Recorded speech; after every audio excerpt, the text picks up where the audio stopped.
آدم علیہ السلام سے پہلے وجود میں آئی تھی.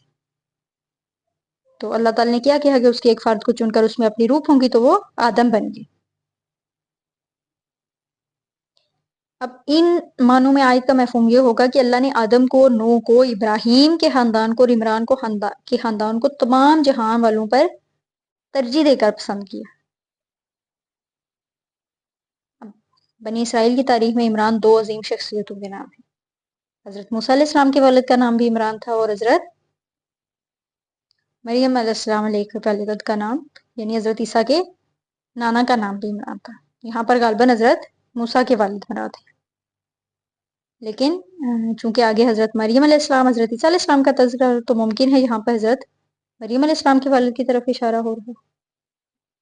آیت نمبر 34 کیا ہے کہ یہ ایک دوسرے کی اولاد سے ہیں اور اللہ سننے والا اور جاننے والا ہے. یعنی حضرت نوح علیہ السلام حضرت آدم علیہ السلام کی اولاد سے ہیں، حضرت ابراہیم علیہ السلام حضرت نوح علیہ السلام کی اولاد سے ہیں، اور پھر بنی اسماعیل، بنی اسرائیل اور آل عمران حضرت ابراہیم کی اولاد میں سے ہیں. آیت نمبر 35 کیا ہے کہ جب کہا عمران کی بیوی نے، اے میرے رب، جو بچہ میرے پیٹ میں ہے اس کو میں تیری ہی نظر کرتی ہوں ہر ذمہ داری سے چھڑا کر، بس تو اس کو میری طرف سے قبول فرما، یقیناً تو سب کچھ سننے والا، سب کچھ جاننے والا ہے. عمران کی بیوی یعنی حضرت مریم علیہ السلام کی والدہ بہت کی نیک، متقی اور زاہدہ خاتون تھی. جب ان کو حمل ہوا تو انہوں نے اللہ کے حضور یہ عرض کیا کہ پروردگار، جو بچہ میرے پیٹ میں ہے جسے تو پیدا فرما ہے اسے میں تیری ہی نظر کرتی ہوں، ہم اس پر دنیا کی ذمہ داری کو کوئی بوجھ نہیں ڈالیں گے، اس کو خالصتاً جو ہے تیری خدمت، دین کی خدمت، توحید کی خدمت کے لیے وقف کریں گے. ہم اپنا کوئی بھی بوجھ اس پر نہیں ڈالیں گے. انہیں یہ توقع تھی کہ اللہ بیٹا عطا فرمائے گا، بس تو اس کو ہماری طرف سے اللہ تو اس نظر اور شرف کو قبول فرما، تو سب کچھ سننے اور جاننے والا ہے. آیت نمبر 36 کیا ہے؟ تو جب اسے وضع حمل ہوا تو اس نے کہا، اے میرے رب، یہ تو میں ایک لڑکی جان گئی. اللہ بہتر جانتا تھا کہ اس نے کیا جنا ہے، اور نہیں ہوگا کوئی بیٹا اس بیٹی جیسا، اور میں نے اس کا نام مریم رکھا، اور میں اس کو اور اس کی اولاد کو تیری پناہ میں دیتی ہوں شیطان مردود سے. یعنی جب مریم علیہ السلام پیدا ہوگی تو انہوں نے کہا کہ میرے ہاں تو بیٹی پیدا ہوگی، میں تو سوچ رہی تھی کہ بیٹا پیدا ہوگا تو اس کو میں وقف کروں گی. تو اب اس وقت تک تو جو ہیکل کے خادم تھے ان میں سے کسی لڑکی کو قبول نہیں کیا جاتا تھا، لیکن اللہ کو تو پتہ تھا اس نے کیا جاننا ہے، کیا جانا ہے. حضرت مریم علیہ السلام کی والدہ نے کیا کہا کہ نہیں ہوگا کوئی لڑکا، لڑکی کی مانند تو نہیں ہو سکتا، اگر لڑکا ہوتا تو میں اسے خدمت کے لیے وقف کر دیتی، یہ تو لڑکی ہوگی ہی. اب اگر اس قول کو اللہ کی طرف سے مانا جائے تو مفہوم ہوگا کہ اگر بیٹا ہو ہی نہیں سکتا، جیسی بیٹی تو نے جنم دی اس جیسا. اب مریم کی والدہ کا کلام شروع ہوا، میں نے اس کا نام مریم رکھا ہے، اور اللہ تو اس لڑکی یعنی مریم علیہ السلام کو بھی اور اس کی آنے والی اولاد کو بھی شیطان کے شر سے اپنی حفاظت میں رکھو گا. آیت نمبر 37 کیا ہے؟ تو قبول فرما لیا اسے اس کے رب نے بڑی ہی عمدگی کے ساتھ، اور اس کو پروان چڑھایا بہت اعلیٰ طریقے پر، اور اس کو زکریا کی کفالت میں دے دیا. جب کبھی بھی زکریا ان کے پاس جاتے تھے محراب میں تو ان کے پاس رزق پاتے تھے. وہ پوچھتے تھے، اے مریم، تمہیں یہ چیزیں کہاں سے ملتی ہیں؟ وہ کہتی تھی، یہ سب اللہ کی طرف سے ہے، یقیناً اللہ تعالیٰ جس کو چاہتا ہے بے حساب عطا کرتا ہے. اب شرف قبولیت جو ہے بڑے ہی خوبصورت انداز میں، تو اللہ تعالیٰ نے کیا کیا کہ بڑی ہی عمدگی کے ساتھ شرف قبول عطا فرمایا، بڑی ہی خوبصورت انداز میں، اور بڑے ہی اچھے طریقے سے اس کو پروان چڑھایا. حضرت زکریا علیہ السلام ان کے سرپرست مقرر ہوئے، حضرت مریم علیہ السلام کی کفالت اور تربیت کی ذمہ داری اٹھا لی. حضرت زکریا حضرت مریم علیہ السلام کے خالو تھے، اب وقت کے نبی تھے، اور جو اس ٹائم کا تھا ہیکل سلیمانی، تو اس کے بھی جو کاہن اعظم تھے. تو جب کبھی وہ محراب کا تھا، اس کا ایک گوشہ یا حجرہ ہے جو مریم علیہ السلام کے لیے مخصوص کیا تھا، جب کبھی زکریا علیہ السلام ان کی دیکھ بھال کے لیے ان کے حجرے میں جاتے، اکثر جاتے تھے، جب بھی جاتے تو دیکھتے کہ مریم علیہ السلام کے پاس کھانے پینے کی چیزیں اور بغیر موسم کے پھل بھی موجود ہیں.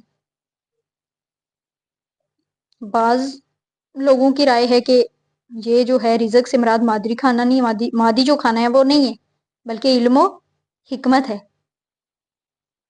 جب زکریا علیہ السلام ان سے بات کرتے تھے تو حیران رہ جاتے تھے کہ اس لڑکی کو اس قدر حکمت اور معرفت کہاں سے حاصل ہوگی. اور وہ پوچھتے تھے کہ یہ انواع و اقسام کے کھانے اور بے موسمی پھل تمہارے پاس کہاں سے آتے ہیں، یا یہ علم و حکمت اور معرفت کی باتیں تمہیں کہاں سے معلوم ہوتی. وہ کہتی تھی یہ سب اللہ کی طرف سے ہے، یقیناً اللہ جس کو چاہتا ہے بے حساب عطا کرتا ہے. آیت نمبر 37 سے ہماری کوشش ہوتی ہے کہ جو بھی ویڈیو بنائیں، جو بھی سبق پڑھیں تو وہ اتنا ہو کہ آسانی سے دوسرا بندہ اس کو سن بھی سکے، اس کو پڑھ بھی سکے، سمجھ بھی کر سکے. اس لیے کوشش ہوتی ہے کہ 10-11 منٹ سے زیادہ لمبی ویڈیو نہ ہو. اس لیے آج تک کے لیے یہی ہے، اتنا ہی ہے. تو نیکسٹ آگے کنٹینیو کریں گے.